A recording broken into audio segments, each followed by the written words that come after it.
আজি আমাৰ bamboo craft এছ'চিয়েশ্যনৰ meeting হৈ আছে। মিটিং হোৱাৰ কাৰণটো হ'ল কি আজি বহুত মানুহ হৈছে বৰ্তমান আৰু আহি আছে গাড়ী আহি আছে। মিটিং হোৱাৰ ঘটনাটো হ'ল কি এতিয়া আমাৰ বাম্বু বাঁহ বিজনেছ কৰি থকাটো আমাৰ ডাঙৰীয়া কেইটাই চাব পৰা নাই। সিহঁতে পইচা খাব খুজি আছে। আমাৰ এইফালে চাওক ডাঙৰীয়া কেইটা আহি আছে। ছাৰ আপুনি কিবা ক'ব খুজিব নেকি? পূজা মানে কি ক'ম আৰু আজি কি কৰিব লাগিব কচোন? কাৰণটো হ'ল আজি মানে মহলক উঠাই দিবৰ কাৰণে আমি প্ৰটেষ্ট কৰিম চবে ওলাই আহিছোঁ সেইটো কাৰণে।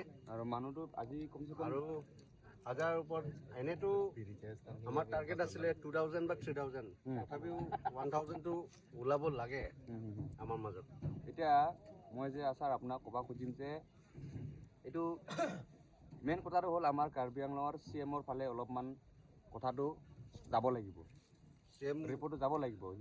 তেওঁ চাইন কৰা কাৰণেতো এনেকুৱা হৈ গৈছে না কথাটো। এনেকুৱা হৈছে এইটো কাৰণটো কি এতিয়া চবে এইটো আমি ক'ব লাগে যে আমাক মহল চহল একো নালাগে চবে পাব্লিকে ওলাই আহিব লাগে আৰু এই মহল চহল য'ত বহে এইটো ভাঙি দিব লাগে বা জ্বলাই দিব লাগে, তেতিয়াই ভাল হ'ব।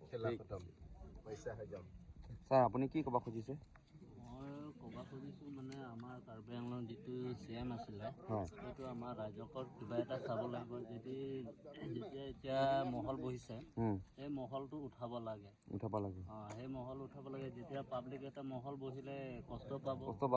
এইটো লগতে জীয়াই আছোঁ সেইকাৰণে সেই মহলটো উঠাব লাগে। যদি মহল বহিলে আমি কেম্প চেম্প গোটেই ভাঙি দিম পাব্লিক গৈ পিনি। মোৰ কথাটো ইমান সেইটো ঠিক আছে। মানুহ বেছি হৈ গৈছে আহি আছে আৰু